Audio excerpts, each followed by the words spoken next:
ओम नमो शिवाय। दोस्तों, आप लोगों का मेरे इस YouTube चैनल में स्वागत है।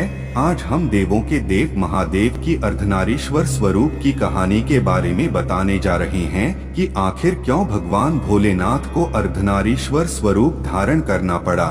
स्त्री और पुरुष की समानता का संदेश है अर्धनारीश्वर रूप। जब महादेव के गण भृंगी ने माता जगदम्बा और महादेव के बीच फर्क करते हुए अनुचित मांग रखी थी, तब जाकर भोलेनाथ ने संसार को स्त्री पुरुष की अहमियत समझाने के लिए अर्धनारीश्वर का रूप धारण किया था।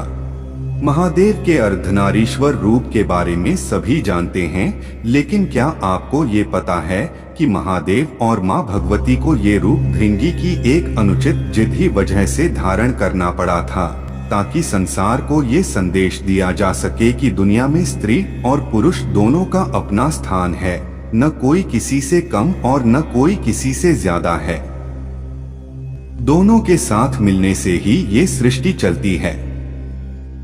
आइए जानते हैं इससे जुड़ी पौराणिक कथा के बारे में। भृंगी महादेव के बहुत बड़े भक्त थे, लेकिन वो माता भगवती को हमेशा उनसे अलग मानते थे और सिर्फ शिव को ही पूजते थे। एक बार वे कैलाश पर अपने आराध्य की परिक्रमा करने पहुँचे। सदैव की तरह महादेव के बाईं ओर आदिशक्ति माँ जगदम्बा विराजमान थीं। महादेव समाधि में थे और जगदम्बा चैतन्य थीं। जगदम्बा के नेत्र खुले थे। शिव प्रेम में भृंगी मतवाले हो रहे थे और वे सिर्फ शिवजी की परिक्रमा करना चाहते थे, क्योंकि ब्रह्मचर्य की उनकी परिभाषा अलग थी। अपने उतावलेपन में उन्होंने माता से अनुरोध कर दिया कि वे शिवजी से अलग होकर बैठें ताकि मैं शिवजी की परिक्रमा कर सकूं। जगदम्बा समझ गईं कि ये तपस्वी तो है, लेकिन इसे ज्ञान नहीं हुआ है। उन्होंने भृंगी को समझाया कि वे महादेव की शक्ति हैं, उनसे अलग नहीं हो सकती, लेकिन भृंगी समझने को तैयार नहीं हुए। उन्होंने अपने मन की करने के लिए सर्प का रूप धारण किया और शिवजी की परिक्रमा करने लगे। सरकते हुए वे जगदम्बा और महादेव के बीच से निकलने का यत्न करने लगे। तभी शिवजी की समाधि भंग हो गई और उन्होंने समझ लिया कि मूर्ख जगदम्बा को मेरे पास देखकर विचलित है। शिवजी ने भक्त को समझाने के लिए सांकेतिक रूप से अर्धनारीश्वर स्वरूप धारण कर लिया और जगदम्बा उन्हीं में विलीन हो गई। लेकिन भृंगी को भगवान का संदेश समझ में नहीं आया और उन्होंने अपनी जिद पूरी करने के लिए चूहे का रूप धारण किया और अर्धनारीश्वर रूप को कुतरकर एक दूसरे से अलग करने की कोशिश की। शिव भक्त भृंगी की धृष्टता को लगातार सहन करती आ रही जगदम्बा का धैर्य आखिर टूट गया और उन्होंने भृंगी को श्राप दिया। हे भृंगी, तू सृष्टि के आदि नियमों का उल्लंघन कर रहा है।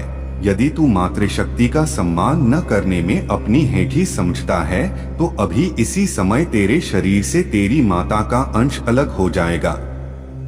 यह श्राप सुनकर स्वयं महादेव भी व्याकुल हो उठे, क्योंकि शरीर विज्ञान की तंत्रोक्त व्याख्या के मुताबिक इंसान के शरीर में हड्डियां और पेशियां पिता से मिलती हैं, जबकि रक्त और मांस माता के अंश से प्राप्त होता है। इस श्राप के बाद भृंगी की तो दुर्गति हो गई और उनके शरीर से तत्काल रक्त और मांस अलग हो गया। शरीर में सिर्फ हड्डियां और मांसपेशियां बची रह गईं। इस श्राप के बाद भृंगी असहनीय पीड़ा में पड़ गए। तब उन्हें समझ में आया कि स्त्री और पुरुष दोनों का दर्जा समान है। हमें उन्हें फर्क की नजर से नहीं देखना चाहिए। हमें दोनों का सम्मान करना चाहिए। इसके बाद भृंगी ने असह्य पीड़ा से तड़पते हुए जगदम्बा की प्रार्थना की। इसके बाद माता ने उन्हें माफ कर उनकी पीड़ा समाप्त कर दी और वे अपना श्राप वापस लेने लगी।